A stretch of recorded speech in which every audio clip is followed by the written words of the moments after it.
Richard Davenport, a man whose name was synonymous with wealth, sat motionless in a state-of-the-art wheelchair, his empire sprawling beneath his penthouse window. To the world, a tragic accident had stolen his mobility, but the truth was a far more twisted game. He was a prisoner in his own body by choice, a grand performance designed to answer one question. Was his beautiful girlfriend, Isabella, in love with him, or his fortune? But as the charade unfolded, an unassuming maid with gentle hands and honest eyes began to show him a world beyond his gilded cage, forcing him to question the very test he had devised. The scent of money was different from what most people imagined. It wasn't the crisp aroma of new banknotes or the musty smell of old wealth. It was the sterile, almost imperceptible fragrance of ionized air pumped through the vents of a penthouse that floated above the city like a modern-day Olympus. It was the scent of nothing, a carefully curated void where the messy, organic smells of life were not welcome. Richard Davenport had been breathing this scentless air for so long, he'd forgotten what rain on hot asphalt smelled like. At 36, Richard had inherited not just a fortune, but an empire. Davenport Industries was a behemoth, its tentacles wrapped around technology, real estate, and global shipping. He was sharp, ruthless in the boardroom, and possessed a mind that could dissect a balance sheet with surgical precision. But outside the polished mahogany of his office, his life was a meticulously arranged collection of beautiful, empty things. His penthouse was a museum of modern art, his garage a stable of Italian supercars he rarely drove, and his relationships. Those were the emptiest of all. The ghost that haunted him was named Chloe. She had been his college sweetheart, a woman he had loved with the raw, unguarded intensity of youth. He had seen a future with her, a life beyond the Davenport name. But their love story had ended abruptly when he discovered she had been systematically selling his personal information and company secrets to a rival. The betrayal had been a clean, deep cut, severing something vital within him. It had taught him a brutal lesson. Love was a commodity, and his was priced at the value of his assets. Since then, a fortress of cynicism had been built around his heart, brick by painful brick. Women came and went, their faces a blur of perfect makeup and practiced smiles. They saw the penthouse, the private jet, the black card.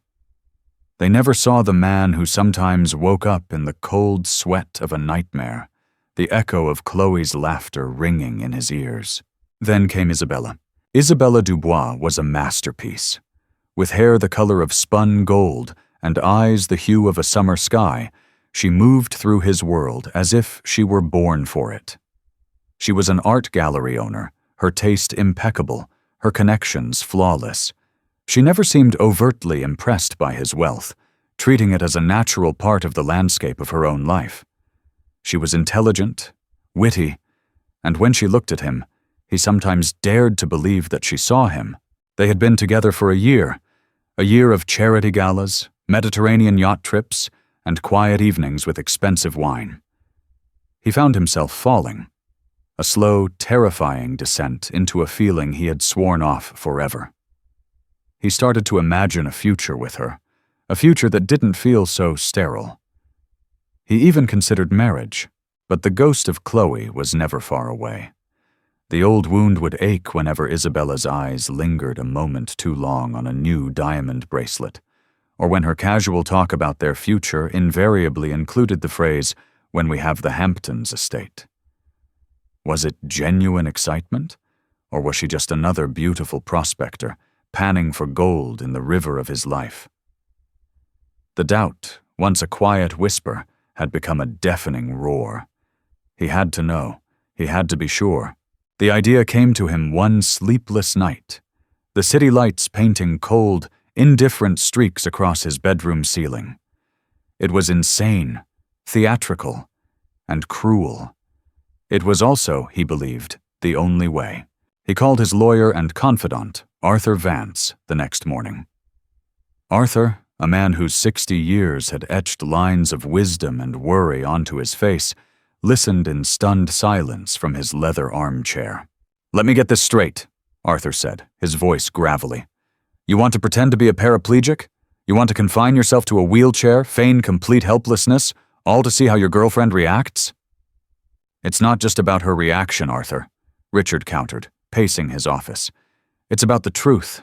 I need to know if she loves me, or if she loves this." He gestured around at the opulent room. "The lifestyle, the security. When the glamour fades, when things get hard, does she stay?" "Richard, this is madness. There are 1,000 other ways to gauge a person's character. Talk to her. Go to therapy. Don't orchestrate this Shakespearean tragedy." Arthur pleaded, his concern genuine. He had known Richard since he was a boy, and had seen the damage Chloe's betrayal had wrought. "Therapy can't give me the certainty I need," Richard said, his voice low and firm. The decision had already solidified in his mind. "Chloe taught me that words are cheap. Actions, Arthur. That's where the truth lies. When a man is broken, stripped of his power, his virility, that's when you see who is truly by his side." The plan was elaborate, executed with the same ruthless efficiency he applied to a corporate takeover. He enlisted the help of Dr. Miles Corbin, a discreet physician who owed him a significant favor. A tragic riding accident during a solo trip to his Aspen estate provided the perfect cover story. The news was carefully managed, painting a grim picture of a vibrant billionaire struck down in his prime. His spine, the reports said, was irreparably damaged. He spent 2 weeks in a private hospital wing, learning the agonizing mechanics of his new reality. He learned how to transfer his dead weight from a bed to a chair, how to navigate a world that was suddenly full of obstacles, and how to school his powerful legs into complete, unnatural stillness. The psychological toll was immediate and immense. The feigned helplessness began to feel terrifyingly real. For the first time in his life, Richard Davenport felt powerless, a sensation as foreign and suffocating as drowning. The day he was scheduled to return home, his heart hammered against his ribs. This was the opening night of his grand play. Isabella was waiting for him at the penthouse. Her performance, he knew, was about to begin.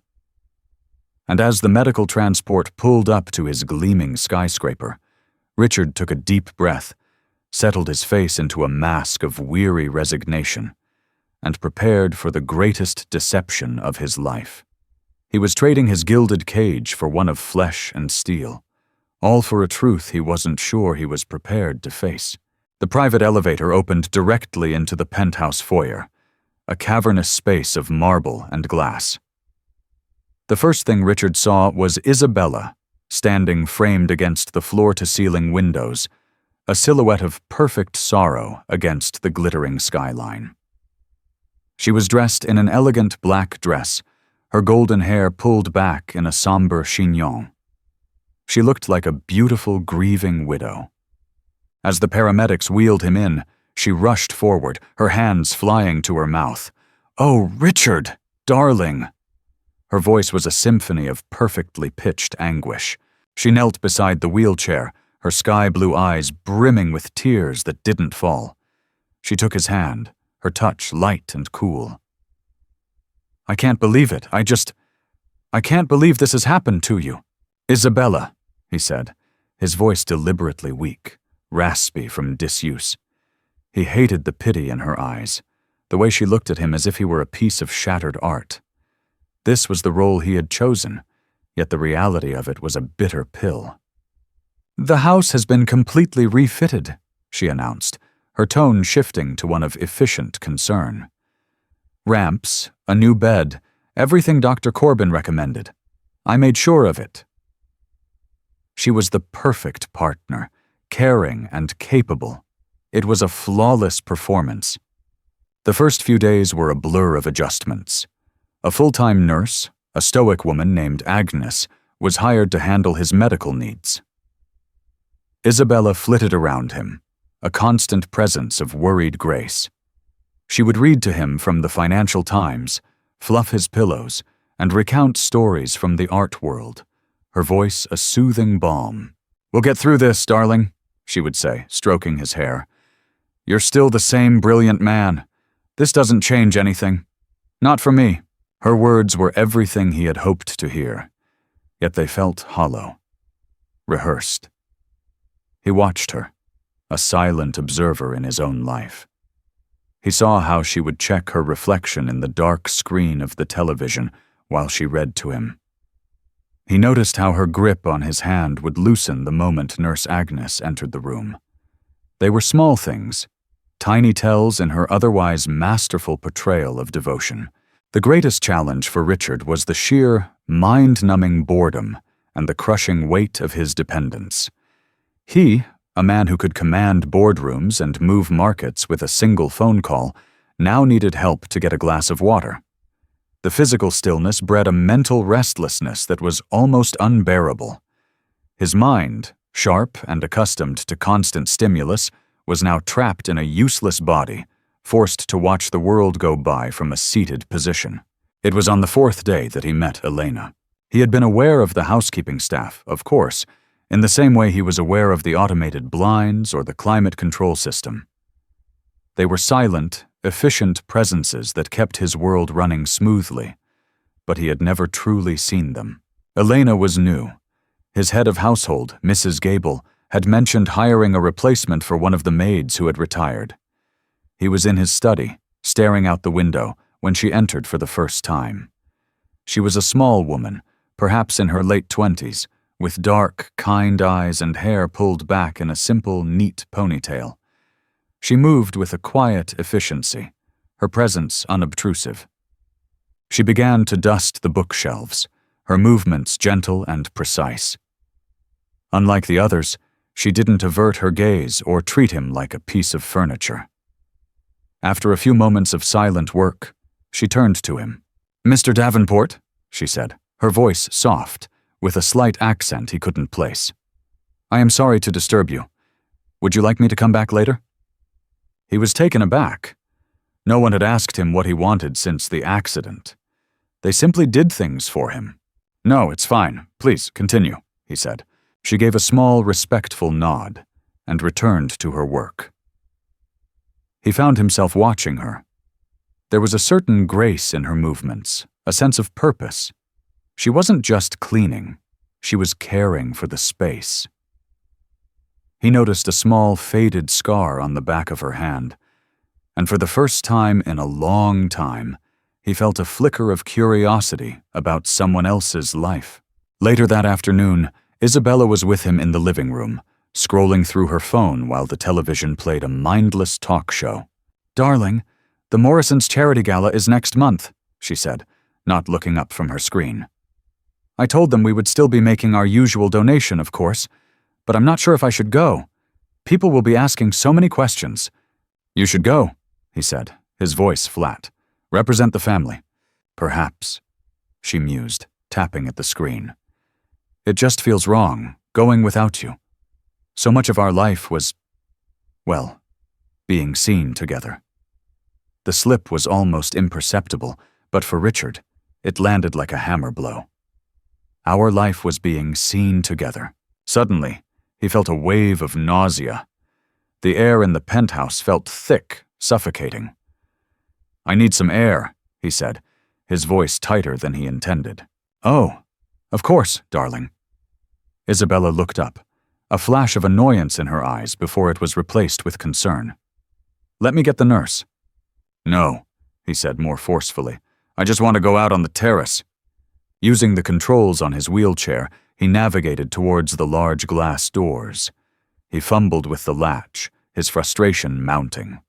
It was designed for a standing person, and from his seated angle, it was awkward and difficult. He grunted, his fingers slipping. Just as Isabella was about to call for Nurse Agnes, Elena appeared at his side. She had been polishing the glass on the inside. "May I help, sir?" she asked quietly. He looked up at her. Her dark eyes held no pity, only a simple, direct offer of assistance. He nodded, his jaw tight with humiliation. With a smooth, practiced movement, She unlatched the door and slid it open. A gust of cool city air, rich with the smells of exhaust and street food, washed over him. It was the first real thing he had smelled in weeks. "Thank you," he managed to say, his voice thick. "You are welcome, Mr. Davenport," she said. She hesitated for a moment, then added, "My brother, he was in a chair for a year after a construction accident. He said the hardest part was the doors." And with that, she gave him another small nod and disappeared back into the vastness of the penthouse. Richard wheeled himself out onto the terrace, the wind whipping at his face. He looked out at the sprawling city below, a kingdom he still ruled but could no longer truly inhabit. Isabella's careless words echoed in his mind, a stark contrast to the simple, profound empathy in Elena's. The hardest part was the doors. She hadn't offered platitudes or pity. She had offered understanding. For the first time since the charade began, a genuine, unscripted emotion broke through his carefully constructed cynicism. A seed of doubt about his test had been planted. He had been so focused on exposing a lie that he hadn't considered he might stumble upon an unexpected truth. The initial flurry of performative care from Isabella began to wane as the days bled into weeks. The novelty of the tragedy was wearing off, replaced by the tedious reality of living with an invalid. The cracks in her perfect facade began to appear, small at first, like hairline fractures in fine porcelain, then gradually widening into undeniable fissures. The readings from the Financial Times became shorter, her summaries more perfunctory. Her evenings were increasingly spent on the phone, her voice a low, animated murmur as she paced in the adjoining room, the closed door a clear signal of her desire for separation. She started accepting invitations to gallery openings and social events, always with a well-rehearsed excuse. "It's for us, darling," she'd say, leaning down to kiss his forehead, her perfume a cloying cloud around him. "I have to maintain our social standing. It's important for the business, for our future." Her touch, which had once been a constant, if shallow, source of comfort, became fleeting. A pat on the shoulder, a quick squeeze of his hand before she left. He was no longer the focus of her world, but an inconvenient, stationary object at its center. Her frustration would flare up in small, unguarded moments. Once, when he accidentally knocked over a glass of water with a clumsy movement of his arm, she let out a sharp, exasperated sigh. "Oh, for heaven's sake, Richard! Can't you be more careful?" she snapped, before immediately catching herself. Her expression softened into one of remorse. "I'm so sorry, darling. I'm just so stressed." But he had seen it. The flash of genuine irritation. The mask of the doting girlfriend slipping to reveal the impatient woman beneath. Each incident was another piece of evidence, another confirmation of his deepest fears. The grim satisfaction he'd expected to feel was absent, replaced by a dull, hollow ache. He was winning his bet, but losing the last vestiges of his hope. In stark contrast to Isabella's growing distance, Elena's presence became a source of quiet stability. She was a constant in his shifting, uncertain world. She went about her duties with a serene diligence that he found himself admiring. She would enter a room, and a sense of calm would enter with her. He began to look forward to the times she was assigned to his wing of the penthouse. He started engaging her in small conversations, his initial curiosity deepening into a genuine interest. He learned her accent was from a small village in Colombia, that she had come to the United States 5 years ago, and that she sent most of her earnings back home to support her mother and pay for her younger sister's education. He learned that her brother, the one who had been in the wheelchair, had made a full recovery and was now a physical therapist, helping others who had suffered similar injuries. "He says it was the worst and best thing that ever happened to him," she told him one afternoon, as she arranged a vase of fresh flowers in his study. "How could it be the best?" Richard asked, the question laced with his own bitterness. She paused, turning a white lily in her hand. He said it's because when you lose everything you think you are, a strong man, a provider, you are forced to find out who you really are. You see the world differently. You see people differently. She placed the lily in the vase and met his gaze in the reflection of the window. You see who is truly there for you and who is not. Her words struck him with the force of a physical blow. She had, with simple, unadorned honesty, articulated the very premise of his entire, deceitful experiment. But hearing it from her, a woman of genuine integrity, filled him with a profound sense of shame. Their interactions grew.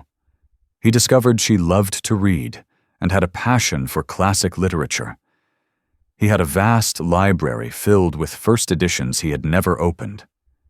He started leaving books out on the table in his study, and he would notice them moved the next day, a bookmark placed carefully inside. One day, he was struggling with a book on a high shelf, a collection of poetry he wanted to revisit. He refused to call Nurse Agnes or Isabella for such a small thing, his pride a stubborn, foolish thing. He was trying to use a grabber tool, the book teetering precariously, when Elena entered. Without a word, she walked over, took the grabber from his hand, and retrieved the book with ease. She looked at the cover. Pablo Neruda, a fine choice. You read Neruda? He asked, surprised. A small smile touched her lips. In my country, he is a hero. His words, they are like food for the soul. She handed him the book, her fingers brushing his. Her touch was warm, firm, and utterly devoid of pity. It was the touch of an equal. That evening, the chasm between Isabella and Elena was thrown into sharp relief. Isabella was getting ready for another charity event. She swept into his room, a vision in emerald silk, sparkling with diamonds. "How do I look?" she asked, twirling before him. "You look beautiful, Isabella," he said, the words feeling like ash in his mouth. "Good." She leaned in, the scent of her expensive perfume filling the air. "Don't wait up, darling. It's going to be a late night. I have to network. You understand?" He nodded, his eyes on the book of Neruda poetry in his lap. He understood perfectly. After she left, the penthouse felt cavernously empty. The silence was broken only by the hum of the city far below. He felt a familiar wave of despair wash over him. His test was a success. He had his answer. Isabella was leaving. Not in a literal sense, not yet, but her spirit had already departed. She was a ghost in their life, a beautiful specter going through the motions. He wheeled himself into the library, the Neruda book open on his lap. He tried to read, but the words blurred. His grand, clever plan had left him utterly, profoundly alone. He must have been there for an hour when he heard a soft noise. Elena stood in the doorway, a tray in her hands. She was holding a steaming mug and a small plate with a biscuit. "I saw the light was on," she said softly. "I was making some tea and thought you might like some. It is chamomile. It helps with thinking too much." She set the tray down on the table beside him. "Mrs. Gable would not approve of me disturbing you," she added, a hint of mischief in her eyes. "But sometimes rules are less important than kindness." He looked at the simple, steaming mug. It was a gesture so small, so human, it almost broke him. Here was this woman, who had nothing to gain, offering him a moment of simple, uncomplicated comfort. Isabella, in her emeralds and diamonds, had offered him networking.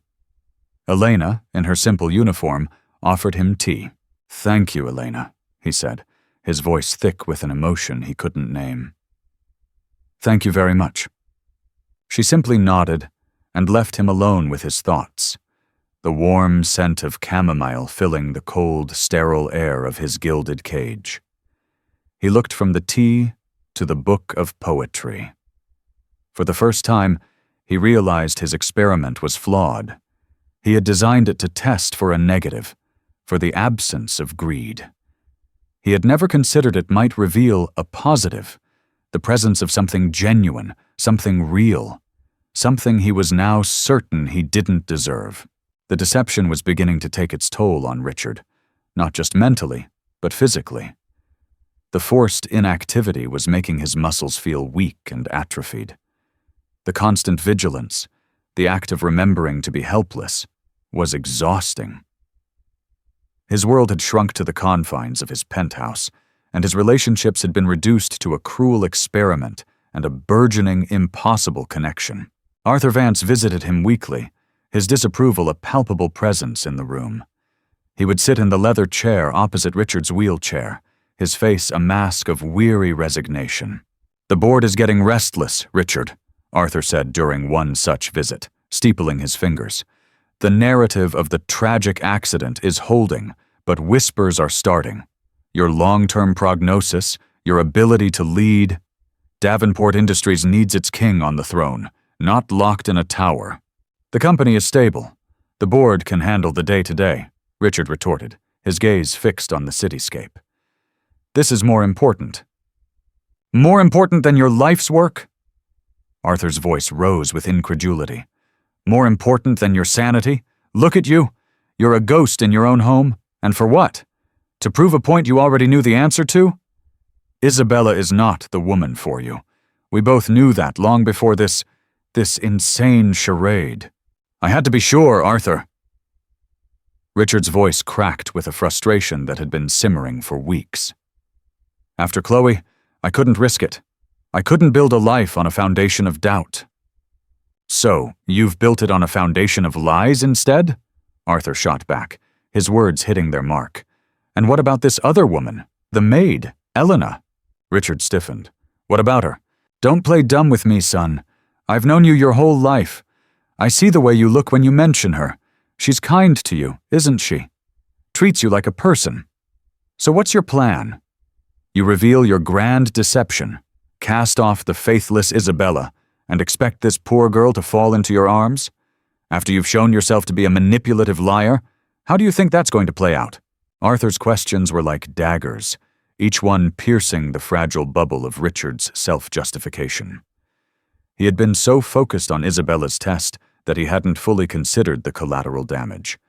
He hadn't considered Elena.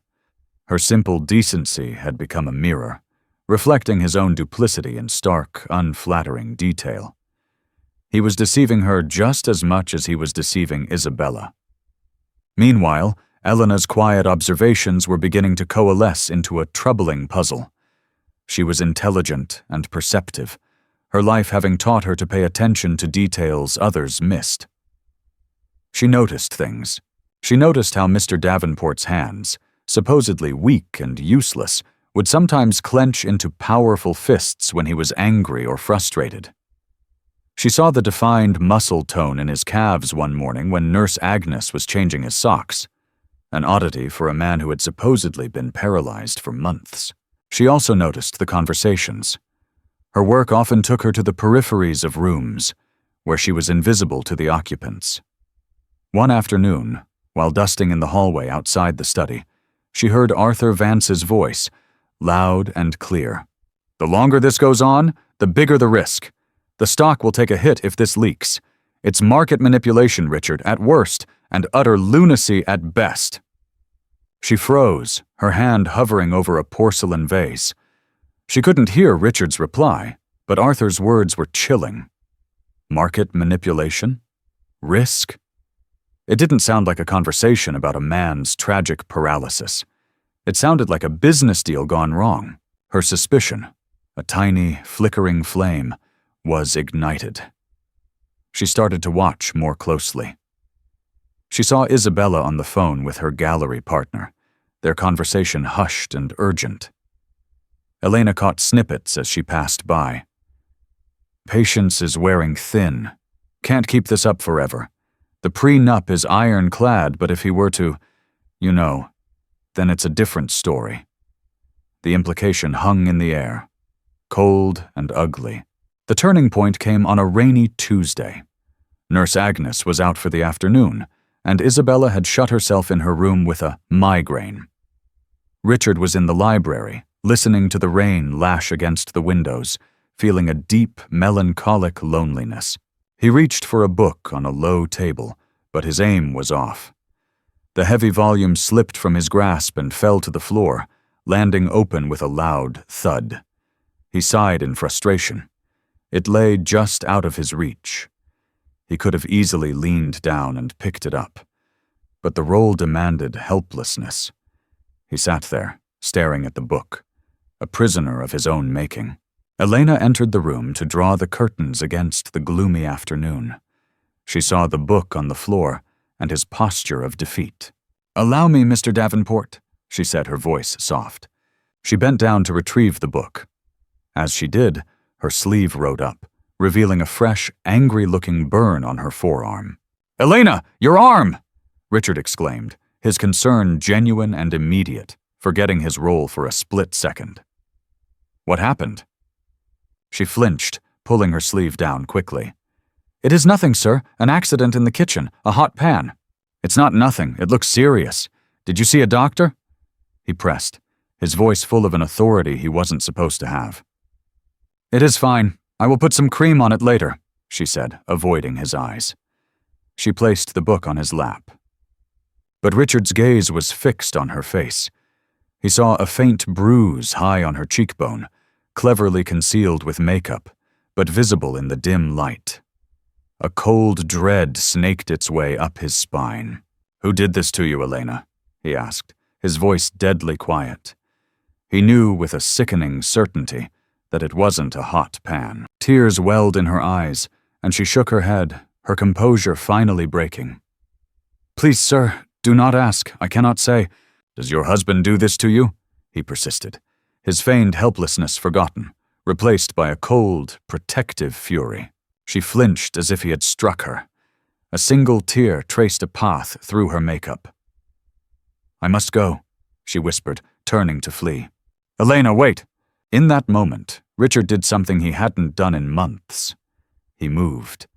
Driven by a pure, unthinking instinct to stop her, to help her, he pushed himself up from the wheelchair, his powerful legs taking his weight. He took a step forward, his hand outstretched. "Don't go!" he pleaded. Elena stopped dead, her back to him. She didn't turn around, but he could feel the shock radiating from her. For a long moment, the only sound in the room was the ticking of the grandfather clock and the drumming of the rain against the glass. She slowly turned, her eyes wide, not with fear, but with a dawning, devastating understanding. Her gaze dropped from his face, down to his legs, standing firm and strong on the expensive Persian rug. Then she looked at the empty wheelchair. The carefully constructed lie that had defined his existence for months lay shattered on the floor between them, as broken and exposed as the open book. Her expression was a mixture of shock, confusion, and a deep, profound hurt that was far worse than any anger. "You can walk," she whispered, the words barely audible. "All this time, you can walk." The deception was over. But the truth, he was beginning to realize, was going to be far more painful. The silence in the library was a living entity, thick and suffocating. Elena stared at him, her dark eyes a maelstrom of emotions, disbelief, betrayal, and a deep, cutting disillusionment. The man she had pitied, the man she had offered quiet kindness to, was a fraud. The simple, human connection she thought they had formed was built on a lie of staggering proportions. Richard stood frozen, his legs trembling slightly from the unaccustomed strain.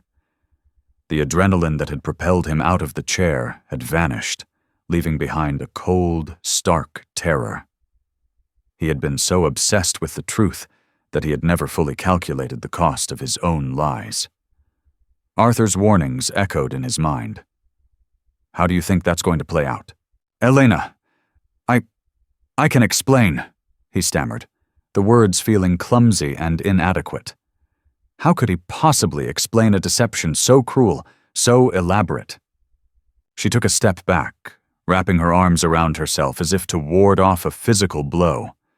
The look on her face wasn't anger. It was a quiet, heartbreaking sorrow. "Explain what?" she whispered. "That this has all been a game? That my concern for you was just part of your entertainment?" "No, it was never about you," he said desperately, taking another step towards her. "It was a test. For Isabella." The name hung in the air between them. Elena's expression hardened. "A test," she repeated, the words tasting like poison. "So you lie to everyone. You deceive the world, your own staff, your family, for a woman you do not even trust." Her gaze flickered to the burn on her arm, the bruise on her cheek, as if seeing her own pain in the context of his privileged, manipulative games. "You have no idea what real problems are, do you, Mr. Davenport?" Before he could answer, the sound of a door opening echoed from the foyer, followed by the click-clack of high heels on marble. "Richard? Darling? My migraine is gone. I thought perhaps we could—" Isabella stopped dead in the doorway of the library. Her perfectly made-up eyes widened, taking in the scene. Richard, standing tall and strong. The empty wheelchair. Elena, her face pale and tear-streaked. For a moment no one spoke. The color drained from Isabella's face, replaced by a flush of crimson anger. But she was a performer, and her recovery was swift. Her shock morphed into a calculated, venomous rage. "What is the meaning of this?" she hissed, her eyes darting between Richard and Elena. "You can walk? You've been lying to me? To everyone?" She then rounded on Elena, her voice dripping with scorn. "And you? What have you been doing with him? Taking advantage of a vulnerable man?" "Leave her out of this, Isabella," Richard said, his voice a low growl. He felt a surge of protectiveness for Elena that eclipsed everything else. "This is between you and me." "Oh, it's between us, is it?" Isabella laughed, a sharp, ugly sound. "You put me through months of hell. I have sacrificed my social life, my business, my sanity to care for a man who was faking it the entire time." "Sacrificed?" Richard shot back, his own anger finally boiling over.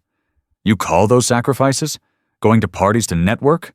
Complaining about how inconvenient my condition was for our social calendar? I heard you on the phone, Isabella.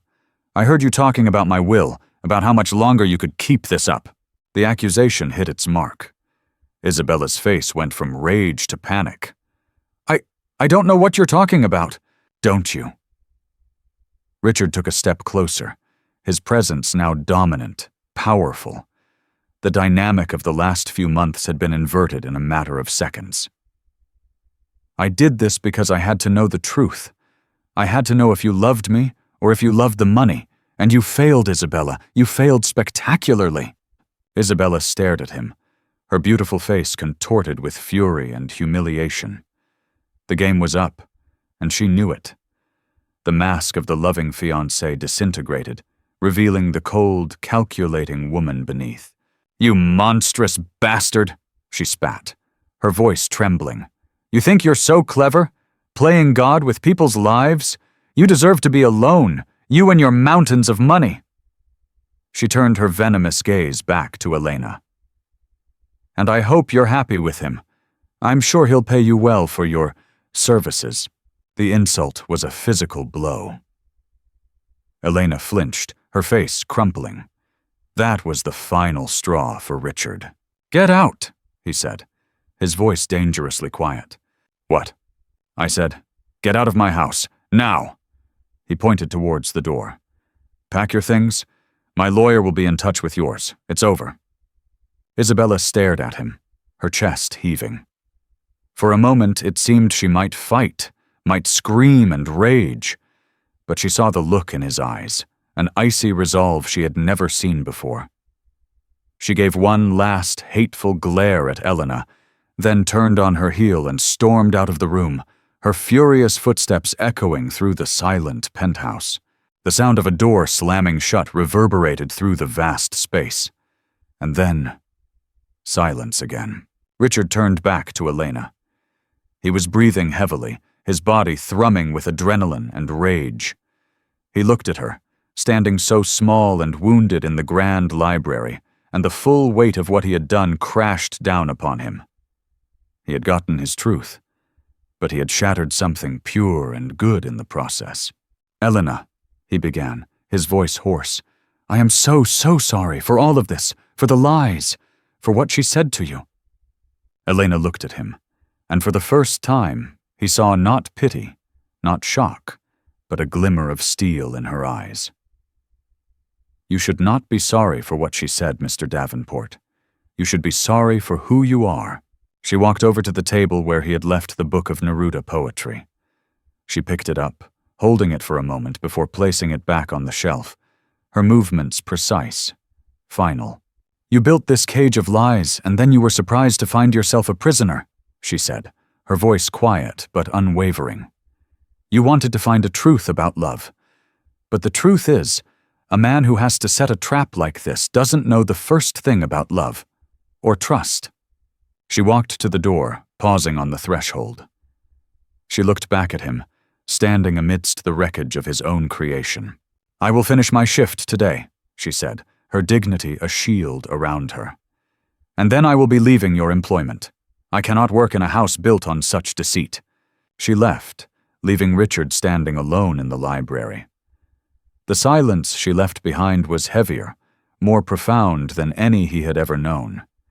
He had exposed Isabella's greed, but in the same breath, he had revealed his own deeply flawed character to the one person whose opinion, he was shocked to realize, mattered more to him than anything. He had won the battle, but had just declared war on himself. The unveiling was complete, and he was the one who stood naked and exposed. The hours after the confrontation were surreal. The immense, hollow silence of the penthouse pressed in on Richard from all sides. Isabella's departure was swift and dramatic. A team of movers, summoned with furious efficiency, descended upon the apartment, stripping it of her possessions. They moved like wraiths, packing away designer clothes, expensive art, and all the physical evidence of the life he had once thought he wanted. Richard watched from a distance, a spectator at the dismantling of his own lie. He saw Elena once more that day. She was true to her word, finishing her shift with a quiet, heartbreaking professionalism. He saw her polishing a glass table in the living room, her reflection a stoic, distant figure. He wanted to go to her, to say something, anything, to bridge the chasm that had opened between them. But what could he say? "I'm not really that man?" He was. The elaborate deception, the manipulation, the inherent cruelty of his test, that was all him.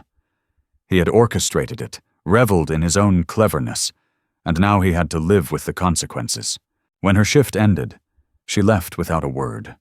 She collected her things from the staff locker room and walked out of his life, leaving behind only the scent of lemon polish and the profound emptiness of her absence. That night, Richard walked through his home, truly walked for the first time in months. His legs felt stiff, alien. Every step was a reminder of the lie. He walked past the grand piano Isabella had insisted on, now silent. He walked onto the terrace where Elena had first shown him simple empathy. The city lights glittered below, as cold and indifferent as ever. He had his freedom back, his mobility, his power, and he had never felt more trapped. The reckoning came in waves. The first was the anger, a hot, useless fury directed at Isabella for proving him right, at Chloe for wounding him so badly in the past, and most of all, at himself for being so broken that he had to break everything around him to feel safe. The second wave was shame. It was a cold, creeping tide that washed over him in the dead of night. He thought of Elena's face when she saw him stand. The betrayal in her eyes would be seared into his memory forever. She had offered him chamomile tea, kindness, and understanding. He had repaid her with deceit. The power imbalance between them was immense. He, the billionaire, She, the maid. He had unwittingly made her a pawn in the psychodrama of his privileged life, and the thought made him sick to his stomach. Arthur Vance arrived the next morning, having been summoned by a frantic, rage-filled call from Isabella's lawyer. He found Richard in the library, staring at the empty space on the shelf where the Neruda book used to be. The wheelchair sat in the corner, a monument to his folly. "Well," Arthur said, his voice devoid of triumph, "you got what you wanted. She's gone." Richard didn't turn around. "I lost more than I gained, Arthur." "You did," the old lawyer agreed, sitting down heavily. "You exposed Isabella, yes, but you also exposed a deep sickness in yourself, Richard. This cynicism, this need to control, to test, it will leave you a very rich, very lonely man." "What do I do?" Richard asked, his voice barely a whisper. It was a question he hadn't asked anyone in years. He was the one with the answers, the solutions. Now he had none. "You start by trying to fix what you broke," Arthur said gently. "Not with Isabella. That's a lost cause and good riddance. I'm talking about the girl, Elena." "She quit," Richard said, a fresh wave of shame washing over him. "She said she couldn't work in a house built on deceit. She's right." "Then find her. Not to hire her back, not to throw money at her, but to apologize. A real apology, Richard. One that asks for nothing in return. It's the first step." Arthur leaned forward. "And then, you need to fix yourself. All the money in the world can't buy back your integrity. You have to earn it, starting now." Finding Elena proved more difficult than he anticipated. She hadn't left a forwarding address. He only knew her last name from her employment file. Morales. He hired a private investigator, a task that felt sordid and invasive, a continuation of his manipulative behavior. But he pushed the feeling aside, driven by a desperate need to make amends. The investigator's report came a week later. It painted a picture of Elena's life that humbled him to his core. She lived in a small apartment in a working-class neighborhood deep in the city, a world away from his penthouse. The report also contained a chilling detail, a police record for her husband, a man named Marco, with multiple arrests for domestic assault. The most recent charge had been dropped when Elena refused to testify. The burn on her arm, the bruise on her cheek, it all clicked into place with horrifying clarity. While he had been playing games in his ivory tower, manufacturing drama to test a shallow woman's love, Elena had been living a life of quiet terror. His self-pity curdled into self-loathing. His problems, which had seemed so monumental, were the indulgent fantasies of a man who had never known real hardship. He knew he couldn't just show up at her door. He couldn't send a car. He had to approach this with a humility he had never known. He found a domestic violence shelter near her neighborhood, a small, underfunded organization, and made a substantial anonymous donation. It was a hollow gesture, he knew, a rich man's penance, but it was a start. Then he wrote a letter. He poured everything into it, his shame, his regret, the story of Chloe and the wound that had never healed. He didn't make excuses for his actions, but tried to explain the brokenness from which they sprang. He wrote about how her simple kindness had been a light in the darkness he had created for himself.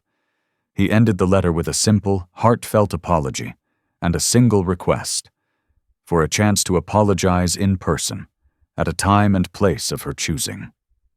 He gave her Arthur's contact information, knowing she wouldn't trust a direct line to him.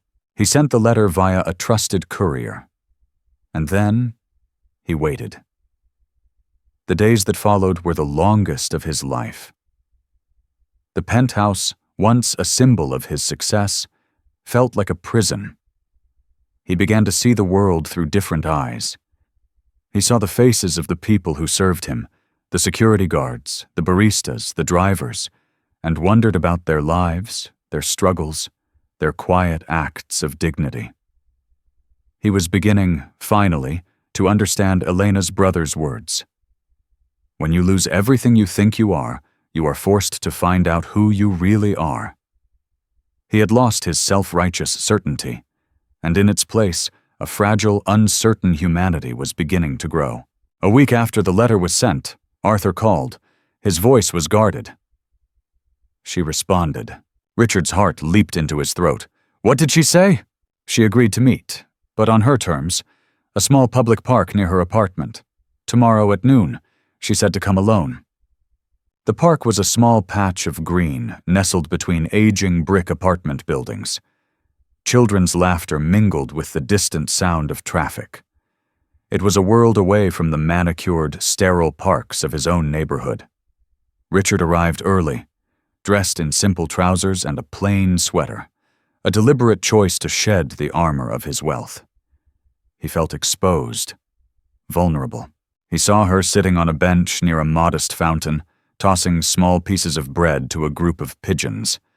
She looked different here, in her own element. She wore jeans and a simple jacket, her hair loose around her shoulders. She looked younger, but also wearier. He approached slowly, his hands shoved deep into his pockets. Elena. She looked up, her expression unreadable. She didn't smile. Mr. Davenport, please, he said quickly. Call me Richard. She gave a slight, non-committal nod and gestured to the empty space on the bench. He sat, leaving a respectable distance between them. For a long moment, they sat in silence, watching the pigeons. Thank you for meeting me, he finally said. Your letter was honest, she conceded, her gaze still on the birds. I do not forgive what you did. It was a cruel thing to do. To everyone. I know, he said, his voice quiet. And I am not here to ask for your forgiveness. I don't deserve it. I'm here to apologize. For the lies, for putting you in an impossible position, for my arrogance. I was so wrapped up in my own pain that I couldn't see the pain of others. I couldn't see you. He paused, then took a breath. The investigator I hired, he told me about your husband. Elena stiffened, her whole body going rigid. She turned to face him, her eyes flashing with a mixture of fear and anger. You had me investigated? Only to find you, he said quickly, raising his hands in a placating gesture. I swear, I saw the bruises that day, Elena. I know you're in trouble. I want to help. I do not want your help, she said, her voice sharp and proud. I do not want your money. I can take care of myself. I know you can, he said gently. You are one of the strongest people I have ever met. But strength doesn't mean you have to endure abuse. No one should live in fear. He looked her directly in the eye. I made a donation to a women's shelter in the area. They have lawyers, counselors, people who can help you get a restraining order, find a new place to live. Safely. It's all anonymous. He would never know it came from me. Please, just take their number. He held out a small, plain card with a phone number written on it. He wasn't offering a handout. He was offering a lifeline, a tool she could choose to use. She stared at the card, then at his face. She saw no pity in his eyes, only a deep, genuine concern. Her pride was a fortress, built to protect her from a world that had often been unkind. But his gesture was a crack in that wall. He wasn't trying to buy her or fix her. He was trying to empower her. Slowly, hesitantly, she took the card. Thank you, she whispered, the words barely audible. They sat in silence for a while longer. The children's laughter from the playground seemed to grow louder, a cheerful counterpoint to the heavy emotions between them. The man in the letter, the one who hurt you, she began, her voice soft. Is that why you are so afraid to trust? Her name was Chloe, he said, the name still tasting of betrayal. I thought I was going to marry her. I trusted her completely, and she sold me out for money. He looked down at his hands. After that, I started to believe that every woman who looked at me was just seeing a walking bank account. I built walls. The test for Isabella, it was just another wall, the biggest one yet. You did not need a test to know her heart, Richard, Elena said with a sad wisdom. You only needed to listen. People tell you who they are all the time. You just were not listening to her. You were too busy listening to the ghost. Her insight was so simple, so profound, it left him speechless. She was right. He had been looking for a dramatic betrayal, a smoking gun, when the truth was in Isabella's every casual materialistic comment, her every fleeting bored expression. He started visiting the park every day at the same time. Sometimes she was there, sometimes she wasn't. He never pressed. He would simply sit on their bench and wait. When she did come, they would talk. He told her about his lonely childhood, a prisoner of tutors and expectations. She told him about her village in Colombia, the scent of coffee blossoms after a rain, and the dreams she had for her sister. He learned that her husband, Marco, had been charming at first, but his jealousy and temper had slowly, insidiously taken over their lives, isolating her from friends and family. She stayed because of fear, because of shame, and because a small part of her still remembered the man she had fallen in love with. One day, Richard arrived at the park to find the bench empty. He waited for an hour, a familiar knot of anxiety tightening in his chest. Just as he was about to leave, his phone rang. It was Arthur. "She called the shelter, Richard," Arthur said, his voice warm with relief. "She's safe. They're moving her to an undisclosed location." The wave of relief that washed over Richard was so powerful it almost buckled his knees. He sank onto the bench, the phone still pressed to his ear. She had taken the step. She had chosen to save herself. It was 2 weeks before he heard from her. The call came from a blocked number. "Richard!" Her voice was stronger, clearer than he had ever heard it. "Elena, are you okay?" "I am," she said. "I'm more than okay. I'm free." She told him she was in a small town a few hours away, staying with a cousin she hadn't seen in years. The shelter's lawyers had helped her file for divorce and a permanent restraining order. She had a new job at a local library. "I called to thank you," she said. "You showed me a door, but I was the one who had to walk through it." "You were the one who had the courage," he said, his voice thick with emotion. There was a pause. "Maybe," she said. "When I am settled, you could come and visit the library sometime. The poetry section is small, but we have a very nice Neruda." The invitation was a fragile thread of hope, a testament to the slow, painstaking process of building trust. It wasn't forgiveness. Not yet. But it was a beginning. It was the first step on a long, uncertain road, a road he was willing to walk, no matter how long it took. 6 months later, Richard drove a modest sedan down the main street of a small, quiet town he never would have noticed on a map before. The autumn leaves were a riot of red and gold, a stark contrast to the concrete and glass canyons of his city life. He had sold the penthouse, a symbolic act of shedding his old skin. He now lived in a comfortable, but far less ostentatious, apartment. He was still the CEO of Davenport Industries, but he had delegated more, finding a balance between his work and the new life he was trying to build. A life that valued connection over currency. He had visited Elena 4 times now. Each visit was a carefully measured step across the delicate bridge of trust they were building. They would meet at the library where she worked, her face lighting up when she talked about helping a child find their first favorite book. They would walk through the town square, drink coffee in a small cafe, and talk for hours. The conversations were easy now, flowing from shared laughter to quiet vulnerabilities. He learned about the scars on her heart, the years of walking on eggshells, of making herself small to avoid Marco's rage. She learned about the loneliness that had haunted his life, the constant suspicion that had poisoned his relationships. They were 2 people from different worlds, bonded by their shared wounds and their mutual desire for a more authentic life. Today was different. She had invited him to her home for the first time. It was a small, cozy apartment above a bakery.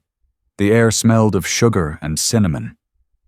The space was filled with books, plants, and colorful woven textiles from her homeland. It was a home that felt lived in, loved. She had made them arepas, a traditional Colombian dish. As they ate in her small kitchen, she told him she was taking online classes, working towards a degree in library science. Her sister, thanks to the money she had diligently sent home, was now in her first year of university, studying to be a teacher. "You see," she said, her dark eyes shining with pride, "we are a family of book lovers." After dinner, they sat on her small balcony, watching the sunset paint the sky in hues of orange and purple. "Do you ever miss it?" she asked quietly. "The penthouse? The private jets?" Richard considered the question. "I miss the convenience sometimes," he admitted. "But I don't miss the silence. I don't miss the feeling of being in a beautiful museum all by myself." This, he gestured to the small balcony, the scent of baking bread, the comfortable quiet between them. "This feels more real than any of that ever did." He looked at her, at the strength and grace that radiated from her. He had fallen in love with her, not in a grand, dramatic fashion, but slowly, quietly, over cups of coffee and shared stories. It was a love built not on a test or a deception, but on a foundation of honesty, respect, and the hard-won battle for trust. "Elena," he said, his voice soft. "When I started that whole stupid charade I was trying to find out what love was, I thought it was about loyalty in the face of hardship. But I was wrong." He reached across the small space between them and took her hand. Her fingers curled around his, warm and sure. "Love isn't a test," he continued, his eyes meeting hers. "It's a choice. It's choosing to see the best in someone, even when they've shown you their worst. It's choosing to be vulnerable, to trust, even when you've been hurt. It's what you've shown me." Tears welled in her eyes, but this time, they were not tears of sorrow or pain. "You are not the same man who sat in that wheelchair, Richard. It's because of you," he said. "You held up a mirror to me, and I didn't like what I saw. You inspired me to be better." She smiled, a genuine, radiant smile that made his heart ache with a joyful, unfamiliar emotion. "We are all just trying to be better. It is the best we can do." He stood up and pulled her gently to her feet. He wrapped his arms around her, holding her close. It felt like coming home. He had started his journey looking for a woman who wouldn't leave him if he lost everything. But he had found something far more valuable. He had found a woman who had taught him how to find himself. He had discovered a different kind of wealth, one not measured in stock portfolios or real estate, but in moments of quiet understanding, in shared laughter, and in the profound, simple truth of holding the hand of the person you love as the sun goes down. His gilded cage was gone, and in its place was a world of infinite, authentic possibility. Now, we turn the question to you. If you were Richard, trapped by your past and desperate for a truth you couldn't trust, what would you have done?